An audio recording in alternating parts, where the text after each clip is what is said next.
The subject of our panel is Continuing Education in Women's Studies for Adult Students. The BCRW has a long tradition, now in its 20th year, of offering classes for adult learners in a range of disciplines, including women's literature, art, poetry, performance, and other subjects. Today we're going to explore the significance of these educational forums from different perspectives, including past and present women's center instructors and students. Continuing education in the humanities is a very valuable, yet often overlooked and underappreciated subset of higher education, and its relevance to academic women's studies, feminism, and activism deserves to be explored in more depth. The BCRW has always reached out to diverse groups and participants beyond the Barnard undergraduate community, including alumni and activist organizations. But in terms of formal teaching and instruction, the primary mission of conventional higher education and of most college and university women's studies programs is to educate undergraduates and graduate students who are typically between the ages of 18 and 30. Adult education is for the rest of us, people who are 30, 40, and 50-something, 60, 70, and 80-something years old, people in or past midlife with a yearning for serious intellectual engagement, for exposure to new perspectives on long-standing interests, and for the opportunity to engage with fresh ideas, subjects, and cultural works that we may never have studied formally in the classroom, or did so many years ago. The Center's adult classes provide us with continuing exposure to feminist scholarship, combined with an opportunity to engage in meaningful, multi-generational dialogues with other women. And at the same time, they afford us the all too rare experience of what might best be called serious fun. Gathered around the seminar table, we're all there because we want to be there. There is no pressure to perform or earn a certain grade. And the focus is on shared discovery and the joys of learning in a structured, organized, and institutionally supported setting. The constant supply of Pepperidge Farm cookies and club soda does not hurt either. Now, in our panel today, we're going to address both the serious and the fun aspects of feminist adult education. And I hope that we can all emerge with a better understanding of why this type of education is so valuable, and also to begin to think about how we might even think about expanding, enhancing, and improving it, not just here at Barnard, but at other places as well. So for our format today, I'm going to introduce each of our panelists and pose a few questions to that panelist that we will discuss, and in a kind of informal way. And then I'll ask a few questions of myself, and then we will open it up to questions and answers with the audience, which we're really very much looking forward to doing and hearing from you, your questions and comments as well. So we're going to start with Leslie Calman. Leslie is the executive director of the Memoir Project, the National Lesbian Health Organization based in Washington, D.C., which was founded in 1990 and provides direct service and support to lesbian, bisexual, and transgender women with cancer and other serious illnesses and their families and caregivers. Prior to joining the Memoir Project, Dr. Calman also served as Vice President of External Relations for the International Center for Research on Women, and she also worked at the Legal Momentum, which is the National Women's Rights Organization, formerly known as the now Legal Defense and Education Fund. There's a story there. There's a story there, right? And for over 17 years, I'm sure there's many stories here as well, Dr. Calman taught here at Barnard as a professor of political science and women's studies. And from 1991 to 1998, she served as the director of the Barnard Center for Research on Women. In 1991, during that time, she actually initiated the center's adult learning courses, including her own course, Women's Cultures, Women's Lives, a reading group that emphasizes contemporary fiction by women of many cultures and which is celebrating its 20th year this year as an ongoing class. Amazing. So I'm thrilled that Leslie is here with us. And so my first question for you, Leslie, can you talk a little bit about how and why you started this program for classes classes for adults at the center? What was your motivation, and how did things go during those early years? How was that? I became director of the Women's Center in 1991 and really saw as my charge to increase the number of women and men coming to the Barnard campus and taking advantage of Women's Center activities. And so I made a number of changes in the kind of programming we did and the kind of outreach we did. I started a newsletter that went to all Barnard alums in the metropolitan area, which continues to this day. But I just thought the Women's Center and Barnard as an institution had a lot more going on than the public knew. And one of the things that people often asked me, I used to teach a course, an undergraduate course called Major Texts of the Feminist Tradition, which I didn't create. It predated me, but I took it over and taught it for a number of years. And I thought there were a lot of people who wanted to take some, kind of serious continuing education courses. So I started actually teaching Major Texts of the Feminist Tradition. We met twice a month. We read serious stuff, Elizabeth Cady Stanton, Mary Wollstonecraft, on up. And it was intense. I mean, it was really a college course. And we had 5 or 6 students, one of who unfortunately couldn't be here today because she's at the Monterey Jazz Festival. Marguerite Stratton was in that very first class and has been in the reading group for 20 years. And she brought in a friend of hers who was not a Barnard alum. Most of the folks in the group are Barnard alums, but that is not a requirement. And she has also been in the group for now 19 and a half years. So we did that for a couple of years. And then I like an audience, and I only had 5 or 6 students, so I wanted to figure out something that would bring in more people. Also, it was feeling a lot like work, because after all, it was basically teaching the undergraduate course I taught. So I started introducing more and more novels. So the third year, we came up with some other title, and it was almost all fiction. And well, bingo. I mean, that's when suddenly I had, 15, 20 students. And then the third year came up with the title, Women's Cultures, Women's Lives. And then I decided enough with the titles. We'll just be Women's Cultures, Women's Lives forever. And as the years went on, we read more and more very contemporary fiction by women. So now we almost entirely read fiction by women that's been written in the last 12 to 24 months. I mean, so it's very, very new. Except that people did want to read something every now and then that wasn't so new. So we introduced the classic, and every year we argue over what is to be the classic. Okay.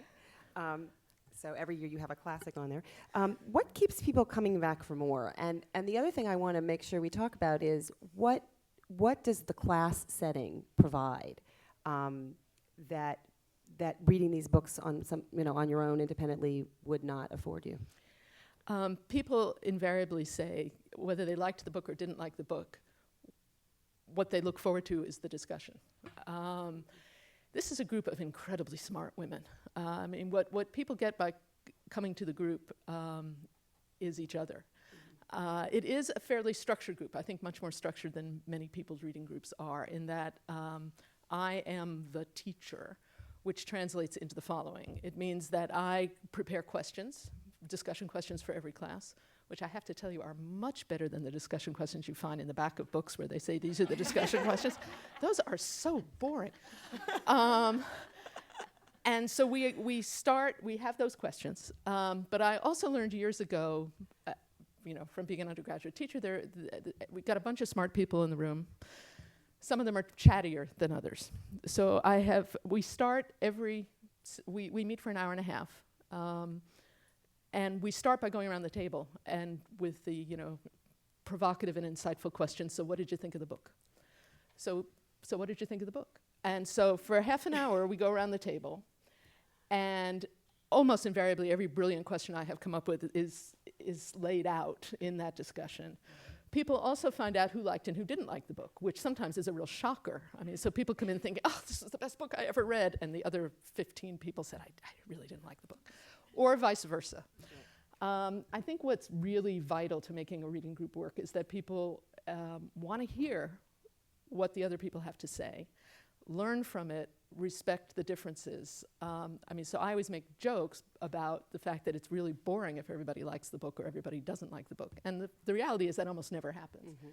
And it isn't like there are factions. I mean, every book, it's different, So people really are interested in what the other people thought of the book and why they thought this about the book.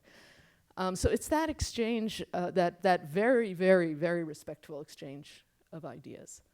Occasionally you get somebody in the group who doesn't like that situation. We one year had a judge, and she would say what she thought of the book, and then somebody else would say, well, I really don't agree with that, and then she would look shocked. It's like, no, she's the judge. She has spoken the truth. So people have to be. I take it the judge didn't last long. One year. The jury overthrew her. Yeah, she wasn't used to having her pronouncements be contradicted. So that's what makes it run, and we stick to the book. Over 20 years, you can imagine that we all have come. Not everybody's been in the group for 20 years, but people have come to know each other very well. But, discussions about the children, the sister-in-law, no, we're talking about the book.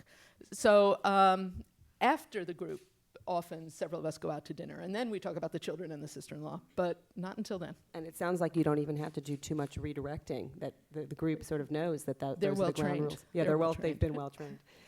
Leslie, how did you choose the books for your classes? You once mentioned to me that you treat women's literature as a kind of sociology. Right. What do you mean by that? I'm a political scientist by training, so my first disclaimer to the group every year is I'm not a literature person. And I joke, not so jokey, that I treat literature as sociology, as history. We purposely pick literature from women of many cultures. So, and one of the things that's been really interesting to me looking back at the reading list is in the early years it was actually difficult to find fiction written by women from Africa or South Asia. And now it's like just go to your local bookstore and go to the most popular list, and there they all are. But in the early years, I actually reached out to women's studies professor colleagues at other places who taught African studies, and said, what should we be reading? Now, time marches on, women authors much more prevalent, women of particularly children of immigrant, first-generation American and British writers, much more easy to find. So now it really, we look for interesting books and try to get prize-winning books that get good reviews.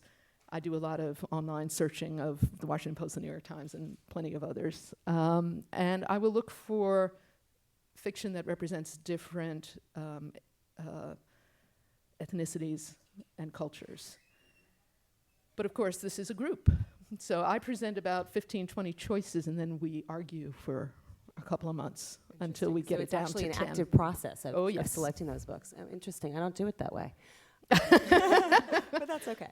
But I do take suggestions, and so that we all have ways of trying to figure out what our students are interested in reading and learning from those suggestions. Yeah. Now, we often get somebody say, no, I already read that, it's really terrible. So that usually nixes that. Right. And but sometimes they'll say, I read it, I didn't like it, but I'd be interested to hear what other people have to say. Oh, that's interesting, too. So. Now, your career has spanned everything from formal college teaching to academic research to serving as the director here at the center and to your current position at the Moderator Project. And I just wondered if you could talk a little bit about how your different roles, right, scholar, administrator, activist, how these affect how you read literature or sort of vice versa. What are the kinds of spillovers from other parts of your life and your career into the world of reading serious fiction and discussing it? Yeah, I don't think it's unique to me. I mean, I think every reader, and we are a bunch of serious readers, brings their own life experience to whatever they read. So I happen to be the resident lesbian, so I'm always deciding something is a lesbian novel, even when it's not, just to rile people up. The group has many attorneys, many psychotherapists. This is the Upper West Side. The psychotherapists are frequently turned to for expertise. But everyone, including myself, brings, in my case, it's been social activism. It's been that I've lived abroad. Many of us have traveled or lived in other places, and all that enters in all the time. But again, for us, and I think everyone there is interested, profoundly interested in what makes the world work and how does the world work and how can change happen. So if I forget to ask the question, somebody almost always says, is this a feminist text? And then we argue about what does that mean. In that particular context, that moment. yeah, that's very interesting. In that moment. Great. Okay. Well, we'll have a chance to hear more from you with the Q&A, but I want to thank you for that. Pleasure. And we're going to turn now to our next roundtable panelist, Heather Hewett. Heather is a writer and professor. Her work has appeared in a range of academic and mainstream publications, including the Women's Studies Quarterly, the Scholar and the Feminist Online, the Journal of the Association for Research on Mothering, the Women's Review of Books, Brainchild, and the Washington Post. Now, during 2004 and 2005, Heather actually taught here at the Barnard Center for Research on Women. And I should say that I was actually a student in that class, and that's where we met. So Heather served 1 year teaching adult ed, and then she moved on to what is her current position. She is an assistant professor of English and Women's Studies at SUNY New Paltz, where she has also served as the director of Women's Studies and has been and did so for 6 years, and she has just graduated from that position. So I'm happy to introduce Heather. I'm so glad that she's here as well. And some questions for Heather. Heather, could you spend a few minutes talking a little bit about and comparing your experiences teaching adults here with your experiences teaching undergraduates at SUNY New Paltz? How do you plan your classes and engage with students in ways that are both similar and different in these two different contexts? Well, I obviously have a lot less experience teaching. I only really taught here for a year. And at this point, I have a lot more years in the classroom with undergraduates. So, but it's given me a unique opportunity to think about that class that I taught when I met Lori, which was a class called The Literature of Motherhood. And now, 6.5 years later, I'm teaching a course at SUNY New Paltz, a women's studies course, also on motherhood and mothering. Can everyone hear me okay? Yeah, okay. So it's given me a great chance to think about these two courses, both how they're different and also and how they're similar. And the differences, I think, are perhaps obvious, right? So college undergraduates, you have grades, you have the fact that students are there because they are trying to graduate and get this degree, and they are expected to do a certain amount of work, some of which they don't always want to do, even if they're interested in the subject. So there are all of these different reasons for a student to be in the classroom. You know, ultimately the idea is that you graduate and you get a job, at least that used to be the idea before this ongoing recession.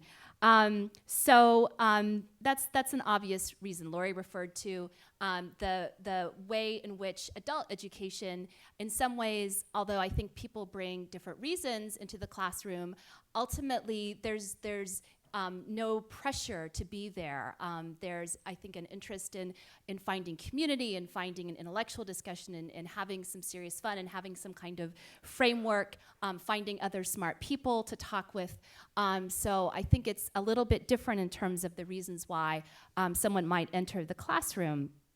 Obviously, as well, there's the difference between 6 weeks, which was the course that I taught when I met Lori, and 16 weeks, which is the college semester. And I've been thinking about how I made those choices in that course that I taught for Barnard. I called it The Literature of Motherhood, and so we were reading more than fiction. We read poetry, we read nonfiction, and I tried to tap into current debates, issues that were current. As I remember, we read a smattering of different writers, Sharon Olds, Cecily Berry, a book by Allison Pearson called I Don't Know How She Does It, which is actually coming out in its movie form in a few weeks. So, you know, we had 6 weeks, and that was, you know, there were wonderful discussions, but it was 6 weeks, whereas my 16-week undergraduate course, of course, is a lot of work, as Leslie mentioned. It's fully interdisciplinary, and I do feel, you know, I structured it in such a way that we are going through these different feminist theories of motherhood and mothering. So we, you know, read a lot of sociology, we read a lot of psychology, political science, as well, of course, as creative literature. So that's another obvious difference. And then the third, perhaps obvious difference is that the life experiences that students bring into the classroom are quite different. So that course that I taught at Barnard in 2005, as I remember, most of the students were mothers. some were grandmothers. Right. They were at different points in their lives, and I don't know, I can't remember the details of whether, say some had adopted children versus having biological children, but I do think, at least as I remember, most people had a child that they cared for. And in some cases, I'm thinking of the woman who wrote her master's thesis on motherhood. In some cases, the students had spent a lifetime thinking about what it meant to be a mother and what it meant to be a caregiver, and brought in some cases, decades of experience, of personal experience, and then intellectual thought and analysis, and in some cases even political action around the issues.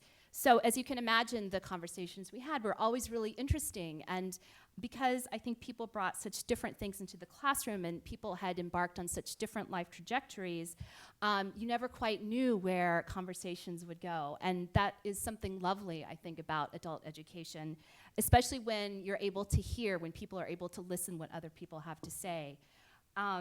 So it's very interesting to see how people read different texts. I think the reactions can be quite different depending on what the life experiences have been, what the perspectives are of the students involved. So I actually, as I think back on it, it's quite challenging as a teacher because you don't know sometimes where the discussion is going to go.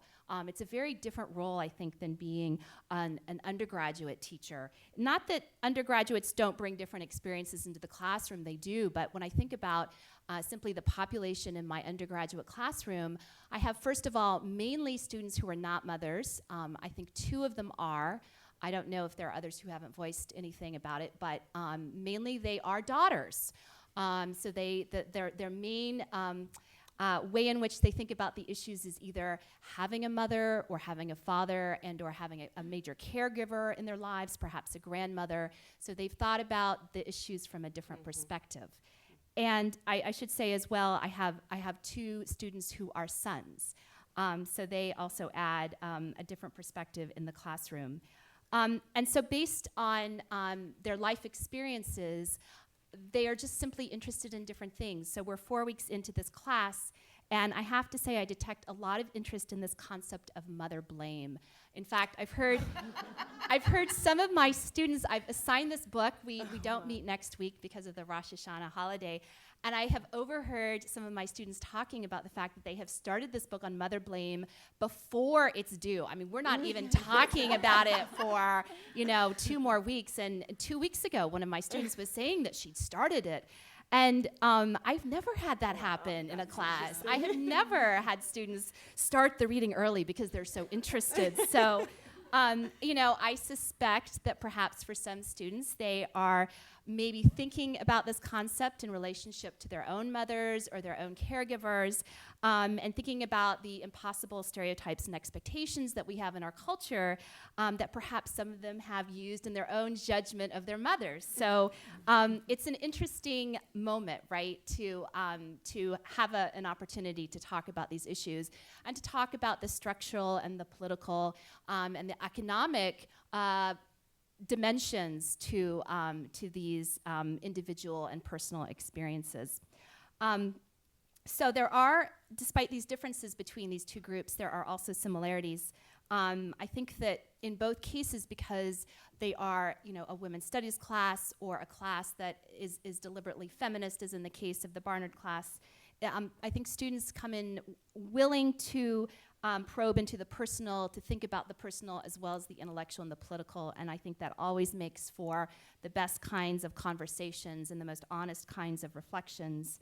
And I also think as a professor of women's literature, I always notice that literature, creative literature, fiction, sometimes nonfiction and poetry really sparks a lot of students in a way that, as brilliant as the ideas may be in a piece of sociological literature, somehow the creative literature gets students going. So I think that's something that certainly was the case with both groups, with the Barnard group and with my undergraduates. So I guess I'll stop there. Okay, great. The Barnard community is fortunate to have the Center for Research on Women and these classes. Heather, what do you think about other places that don't have a center like this? How can these other institutions also reach out to broader communities of women professionals, activists, and other populations outside the conventional body of college and university students if they don't have a center like this from which to base these classes? I mean, first of all, I have to say, I envy this center. I think it's beautiful, and I think it's really incredible that you founded this particular part of it, right? The adult education. And I think that adult education, it can take a lot of different forms. At New Paltz, we don't have a center like this. We're a state university. We have, I think, just less money to do things, but we do, so our outreach takes the form of things like conferences, which are a little bit easier to pull off, I think. But I do think that adult education is something I've given a fair amount of thought to, because I do think it can be such a central part to a feminist vision of education. And in some ways, I think that the challenge is that it's contrary to the mission of an undergraduate college, which is really focusing on undergraduate students. And I think when revenues are scarce, I think it can be difficult. And I think as well, sometimes adult education is viewed primarily as a venue for raising money, as bringing money into a college. And I think that while it can do that, I think solely to view it in that way can lead to an impoverished vision of what adult education can be. Because as I remember, the discussions that we had were really rich. And I think that given the fact that you can return to ideas or texts at different points in your life and take something totally different, it makes sense, right, to have opportunities to try to do that over a lifetime. Right. Yeah. Life is long, after all, right? Yeah. Okay, Heather, as a writer, you're also committed to reaching a broad audience beyond an academic readership and beyond your students. How do you think that feminist bloggers and journalists and activists could benefit from either taking or teaching continuing ed classes in women's studies? In other words, what kinds of connections do you make or can we make between feminist journalism and continuing education?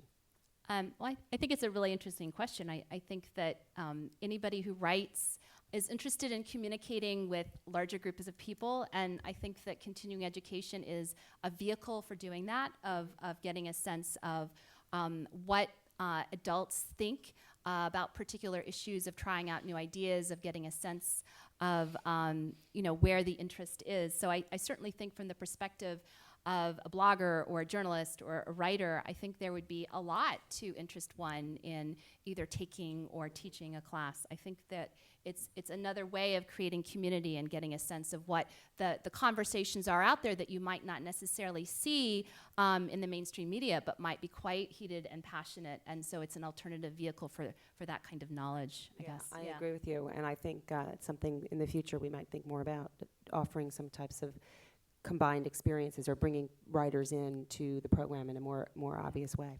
And finally, I just wanted to ask you, what can professors, those of us who are in the room or perhaps who will view this this video in the future, those who are professors in the conventional classroom, what can they learn from adult ed?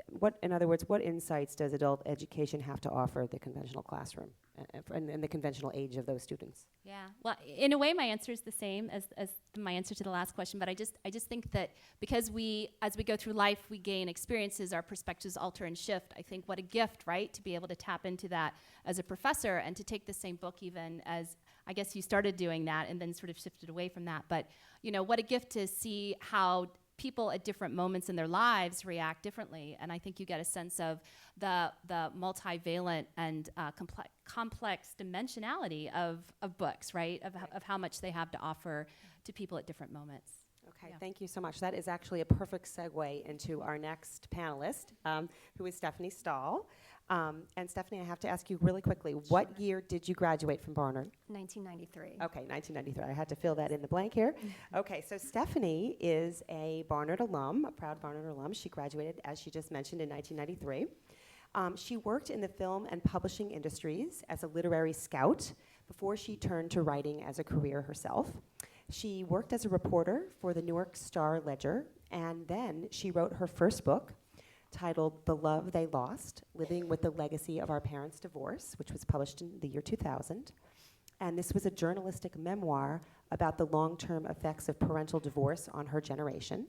And more recently, she is the author of a book called Rereading Women: How the Great Books of Feminism Changed My Life, just published in 2011. Stephanie's articles and essays have appeared in the Washington Post, Glamour, and other publications. And after graduating from Barnard and also the Columbia University Graduate School of Journalism, Stephanie has recently received her law degree from Brooklyn Law School, where she received a Prince Scholarship and has held legal internships at the Center for Reproductive Rights, Equality Now, and the law school's asylum clinic, the Safe Harbor Project. And Stephanie lives with her family in Brooklyn, New York, and she's here today. And Stephanie, I wanted to ask you first off, okay, so about 11 years after you graduated from Barnard, you felt compelled to return to these halls, and in particular to re-immerse yourself in the feminist text class, which actually, that must be the same version of the class that Leslie also taught. So we have so many continuities here today. So Stephanie came back, and this is actually the subject of her book, which I've read and actually reviewed and highly recommend. But I was hoping, Stephanie, that you could tell us a little bit more about why you did this, what was going on in your life, and at that moment that brought you back. Sure. I have to say first, I'm coming from the student perspective. I'm flanked by these people coming from the teaching perspective. And as Leslie and Heather were talking about their classes, I'm thinking, I want to take that class. That sounds great. So basically what was happening in my life, I had just gone through some major life transitions. Within a couple of years, I had gotten married. I'd had a child. I'd written my first book, and I had left New York City and moved to Annapolis, Maryland. And so, basically the first couple of years of that, I was reeling a little bit, just from all the changes that had been happening in my life. And, at some point I thought I really was craving a space to think about my identity as a woman and as a mother and as a wife and all these questions that were coming up. And I was feeling like I needed some time and I needed that space to really think about these questions. So, there's a bit of a funny story attached to this. I was with my daughter and I was at the bookstore, and I don't know if this is an affliction that hits all new mothers, but I had to read everything about motherhood. I felt like, even though it's been going on since the beginning of time, I felt like I needed to, what was happening to me was so new and unique, and I needed to know everything I could about it.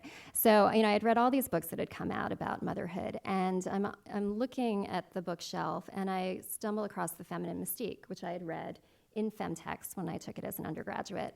And I hadn't looked at it since. And I pulled it off the shelf and I started flipping through it. And I had one of these moments where I was reminded of myself when I read it as an undergraduate.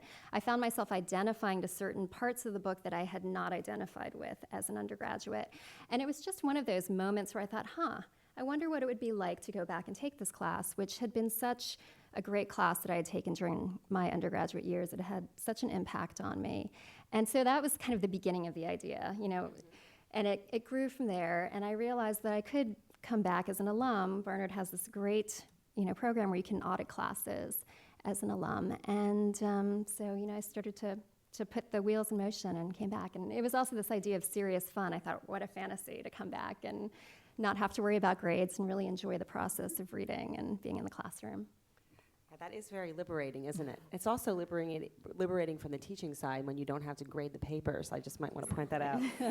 But in any case, so when you got back into the classroom and you convinced the professors to let you come back and audit it in a very serious way, how did your response to these works of literature and feminist theory, whether it be Friedan's book and many other books that you read, how do you think your responses differed the second time around from the young Barnard undergraduates that you had the chance to meet? Well, it's sort of what Heather was saying. I was coming from a very different place. So I was in a classroom with undergraduates who were worrying about grades, about graduating. A lot of the young women in the class also had internships or jobs. And so there was a sense of, they were in that mindset of they're in school and they're just trying to get through the semester. So I think what I was focusing on a little bit more was how my reading was different. So I was sort of comparing myself as an undergraduate to how I was reading the books in the present. And that was really interesting. And I think that was what I think that's what's so wonderful about rereading is, you read a book for the first time and you engage with the ideas, and it has that fresh sense where it's new and exciting. When you reread a book, it becomes this multi-layered experience where you have not only your current reading of it, but it's echoing back to how you read the book the first time around, and it really creates an internal dialogue with your younger self, which can be very revealing and really help you kind of hone in on what you believe about things and challenge you in a certain way that reading something for the first time doesn't. What was the most valuable thing you think you gained from returning to the classroom, other than having this structured way to actually, in some ways also remove yourself from the domestic demands and have the space to pursue that in a way that, frankly, was quite fortunate for you, that many of us don't have? What did you take from it? What were the big values for you? Well, I think, it was such a gift to be able to do this, to have the opportunity to spend one day really having that kind of serious intellectual engagement, to really think about these ideas that were so pertinent to my everyday life. And I think probably one of the most important things I took away from it is that it gave me back my critical eye. I think when you're in college, you develop that. It's part of the learning process. You leave college, and sometimes there aren't as many opportunities to really exercise that critical eye. And so that was a very valuable lesson, and it's something that I've tried to keep up afterwards. That's so true. I had never thought about that. Just the fact that you lose those opportunities to keep those analytical and critical skills fresh. Exactly. That's right. My next question for you can be sort of summed up as a kind of why feminism question. Obviously, you have a hunger for ideas and stimulation, but you could have taken a class in a lot of things. But in this case, you went straight back to femtexts. Why did you do that? Why in particular did you choose that class, and how did that help you make sense of the issues that you were grappling with in your life? Well, part of it is that a lot of, as I said before, a lot of kind of the issues that I was thinking about in my life dealt with issues of being a woman. And, I consider myself a feminist. This was a class I had taken as an undergraduate that really changed my ideas about women and women's roles. And so I think a large part of it was that I wanted to get back into that community of authors, even the authors I had read. I mean, I sort of felt myself leaning toward, getting some different ideas about what it means to be a woman. I mean, the thing about feminism that's so great is that, first of all, it's evolving, it's dynamic, but it also challenges some of the traditional scripts that are out there. And I was really looking for that. I was looking for that opportunity to kind of question what was coming at me culturally. I feel like especially when you become a first-time mother, I think there's this period of vulnerability where you're really susceptible to cultural messages, and there's a huge, the rhetoric of motherhood is immense. So it was a way for me to sort of rally my forces and get back to reread these books and to engage with these authors again. That's great. Are there any particular books that you've read, either when you returned to that class or maybe more recently? You've written in your book, and you've talked about how books, for some of us, books are the life rafts, right? They're these psychological, intellectual, and cultural life rafts that we can turn to when we are dealing with personal issues and we need a bigger picture to situate ourselves within. Are there any books in particular that you read that help you make a more fruitful connection between your own life and the broader world? Yeah, this is a tough question because I feel like every book offered me something. I think if I had to pick one book, certainly every book I read in the class was interesting and provided me some perspective, especially reading these books in the classroom setting and this directed inquiry. Outside of the class, I would say there was a book that came out. It came out in the late 90s called Do They Hear You When You Cry by Fauzia Kasinga. Oh, I don't know that book. And she was a young woman who fled her home in West Africa because she was going to be forced to undergo FGM. And so she came to the United States, and it's told in her own voice, and she got here illegally, and she was put in detention.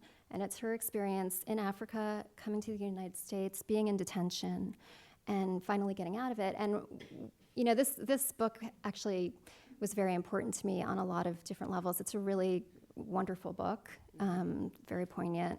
It's great to hear it in her own words. She's really telling her own story. And just, in general, incredibly inspirational. I mean, a woman who's grown up in a certain culture, who had the courage to break out of it and to come to the United States, and just also what she went through when she got here and the inequity of that.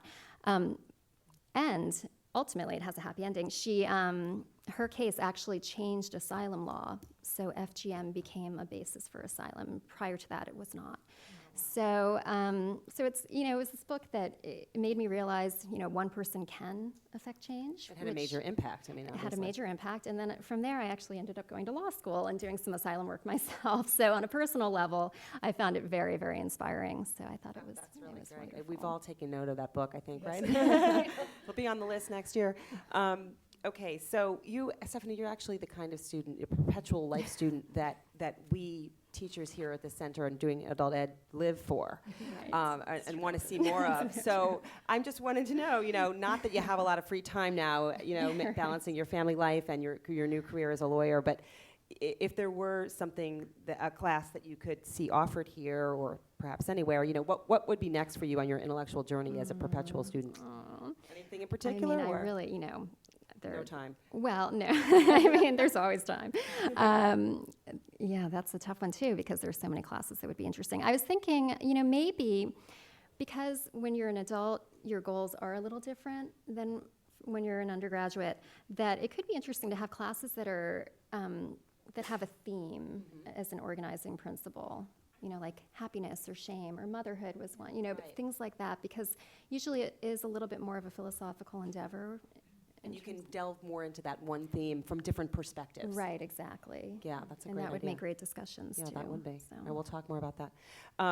Okay, well, thank you so much. Thank you. Okay, so I actually want to introduce myself. I didn't get a chance to do that, so I'll just say a few words about myself before I pose a few questions to myself and then answer them.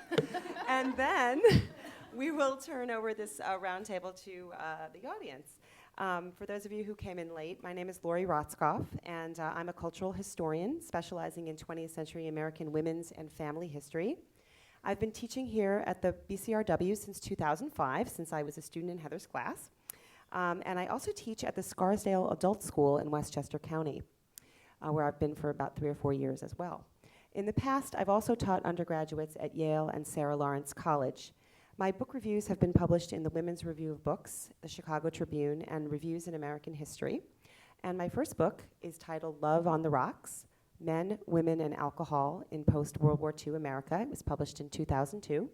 And I am currently co-editing a book on the history of feminism and childhood in the 1970s. And in particular, this book is focusing on the now classic children's book, record, and television special, Free to Be You and Me. And this book will be published in 2012. So that's what I do when I'm not busy teaching my classes here. But anyway, there were a few things I wanted to say about the classes that I've been teaching. I'm very fortunate to have some of my students here in the audience today as well. And one of the things I wanted to talk about is, why is memoir, the classes that I've been teaching here is called multicultural memoirs. And I also used to play around with the title, and now I'm just sticking with that one too. It works well. And why are the students in my classes so taken by this genre of memoir, and why it's becoming a very, very fruitful way for me to teach these classes in adult ed here. And I just wanted to say that the memoir genre is an incredibly rich and diverse one. And similar to what Leslie said about reading fiction as sociology, women's first-person narratives and autobiographies and memoirs are located precisely at the intersection of the private and the public. They telescope back and forth between the life of one individual and the broader social and cultural context in which that life takes shape. Now, of course, memoirs vary in literary quality, and I do my best to select books that are rich in substance and significance in terms of the story that's being told and the history that's being illuminated, and also the beauty or resonance of the writing itself.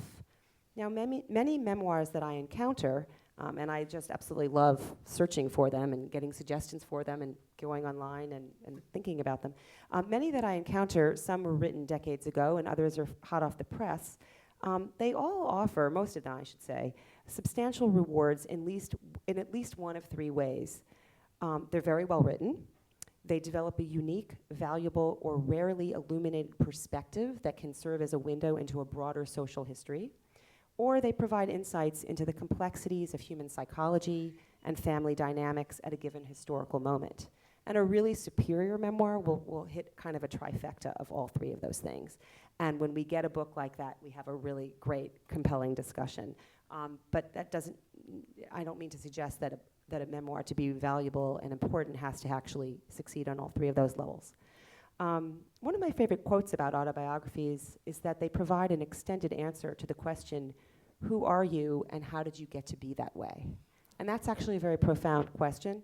And when it's answered in a compelling way in a work of creative nonfiction, it can be a very, very exciting thing to grapple with how that person has answered that question.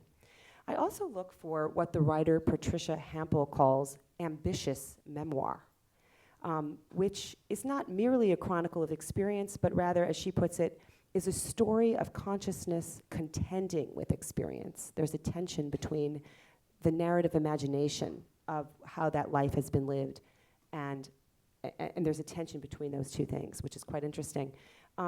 As Vivian Gornick, the writer, puts it, the writer of memoir is responsible for shaping a piece of experience so that it moves from a tale of private interest to one with meaning for the disinterested reader. And we're searching for what that meaning is from our different perspectives as students. And of course, we have different opinions about these books.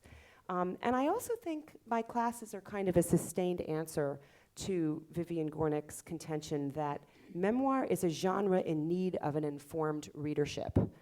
Nothing gets my class going like the kind of yearly screed that comes out somewhere or other about how memoir is just a narcissistic, pointless genre.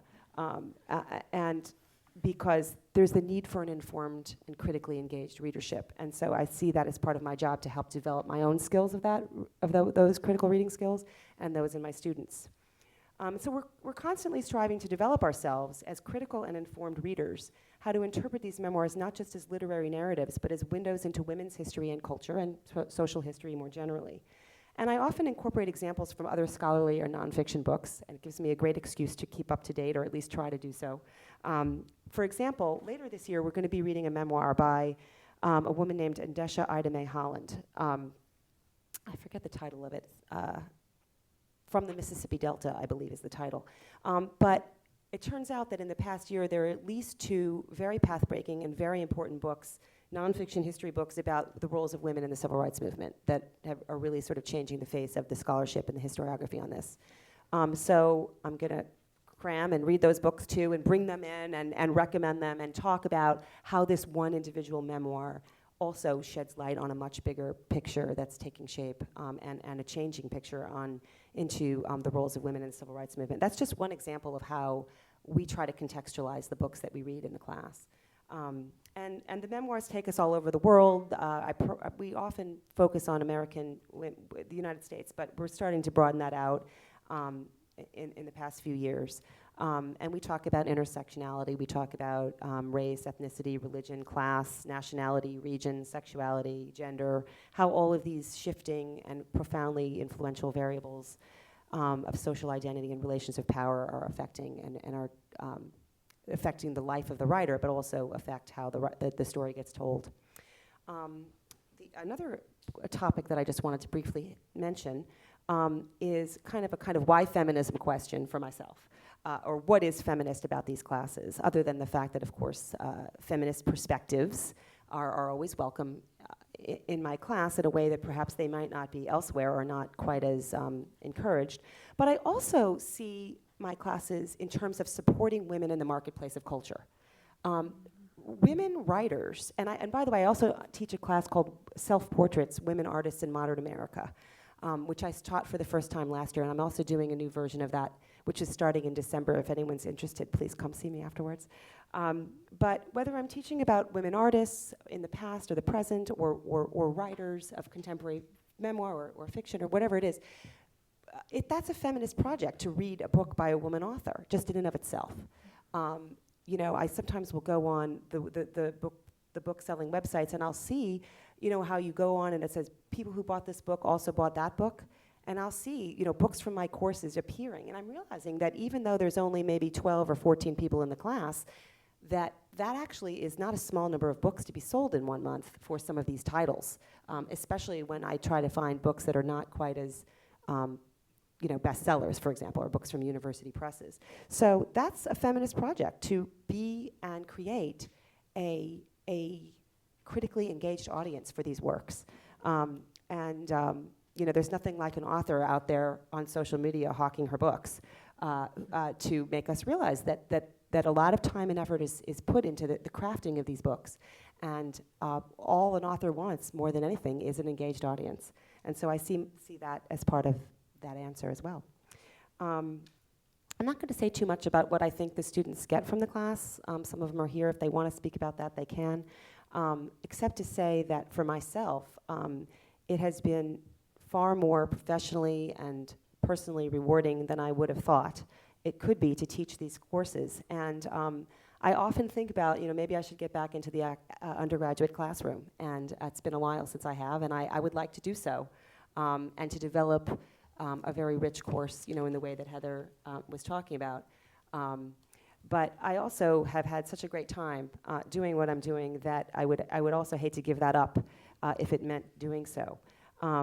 And I also wanted to say a couple of words about why I took Heather's class and the kinds of different ways in which adult education can benefit people of different ages. And I myself had stopped working as an academic for just about over a year, maybe 2 years, because my older son at the time, who was 4.5, I was teaching an undergraduate class at Sarah Lawrence, and he became very ill with a neurological illness, which was quite shocking and out of the blue, and it really absorbed almost all of my time and my attention and my energy in a not very positive way for a couple of years. And then I was really hungering for intellectual stimulation and a chance to reconnect with my academic self, which by necessity I had to put on hold, and was able to do so for him. And I was just scrolling through the website. I'm not an alumni, I'm not a Barnard alum, and I came across this class, and it was like starting in a month, and I thought, okay, I'm going to take this class. I'm going to get out of my house and drive to Columbia when I wasn't going to a hospital to visit my son. I was going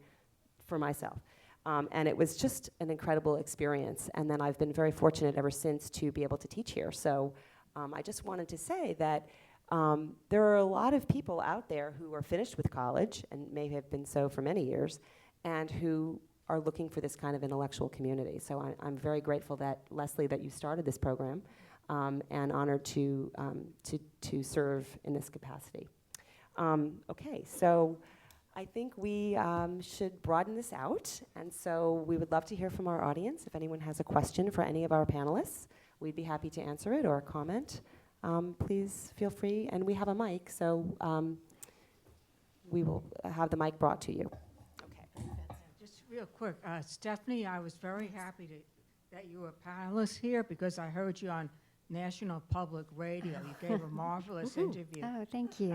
There too. Thank you so much. And I was just wondering what would be the next topic you might want to. I know you're a lawyer now and a parent, but after feminist studies, if you had your choice, what would be the next topic you might want to pursue, just for your own personal interests? Well, you know, it would probably be something related to asylum.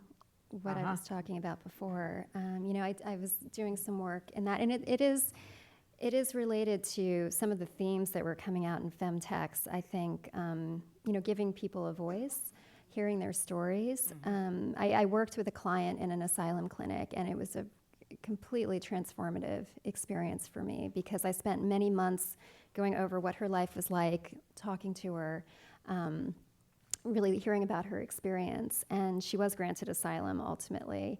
And so I think something along those lines. I think also, you know, hearing about women's experiences in different cultures, I think that is something that I would be interested in writing about. So. Okay, thank you. Thank you.